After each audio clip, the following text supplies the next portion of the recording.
Trump सरकार ने America में अवैध रूप से रह रहे 205 भारतीयों को वापस भेज दिया है।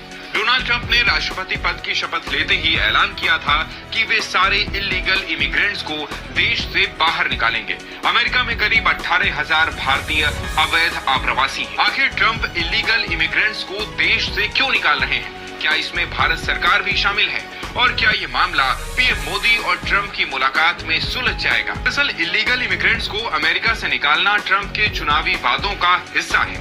ट्रंप का मानना है कि दूसरे देशों के लोग अवैध तरीके से अमेरिका में घुसकर अपराध करते हैं। उनके मुताबिक अमेरिका में नौकरियों के बड़े हिस्से पर अप्रवासियों का कब्जा है, जिससे अमेरिकी लोगों को नौकरी नहीं मिलती।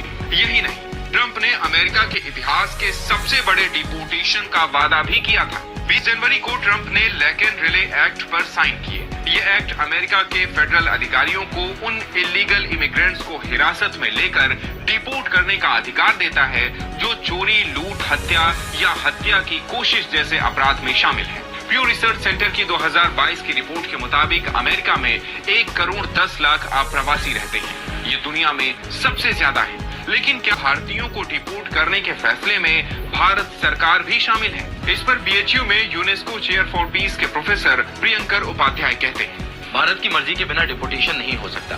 इसके लिए केंद्र सरकार ने काफी समय से तैयारी कर ली थी। 21 जनवरी को भारत के विदेश मंत्री एस जयशंकर के अमेरिका दौरे पर अमेरिकी विदेश मंत्री मार्को रूबियो ने भारतीय अप्रवासियों का मुद्दा उठाया था, जिस पर विदेश मंत्री जयशंकर ने कहा था कि वे उन प्रवासियों को वापस लाने को तैयार हैं जो अधूरे या बगैर दस्तावेज के अमेरिका पहुंचे थे।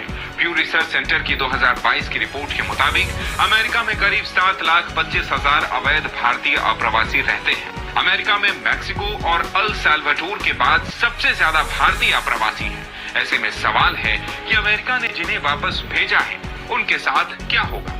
इस पर फॉरेन एक्सपर्ट और प्रोफेसर राजन कुमार कहते हैं, सरकार इस मुद्दे पर जांच जरूर करेगी। डंकी रूट से ट्रेवल करने या चोरी छुपे देश से बाहर निकलने के जुर्म में कार्रवाई हो सकती है। अप्रवासियों की वापसी गंभीर मुद्दा है, इसलिए सरकार सोच समझकर ही कोई कदम उठाएगी। वहीं भारत लौट रहे सभी अप्रवासियों का खर्च ट्रंप सरकार ही उठा रही है। अब आखिरी सवाल कि क्या 13 फरवरी को ट्रंप और मोदी की मुलाकात से अप्रवासियों का मामला सुलझेगा? इस पर डॉक्टर प्रियंकर उपाध्याय कहते हैं, भारत इस स्थिति में नहीं है कि अप्रवासियों की वापसी पर रोक लगा सके। अमेरिका सुपर पावर है और बीते कुछ दिनों से दोनों देशों के रिश्तों में दरार पड़ने लगी है। ऐसे में पीएम मोदी इस फैसले को चुनौती नहीं देंगे।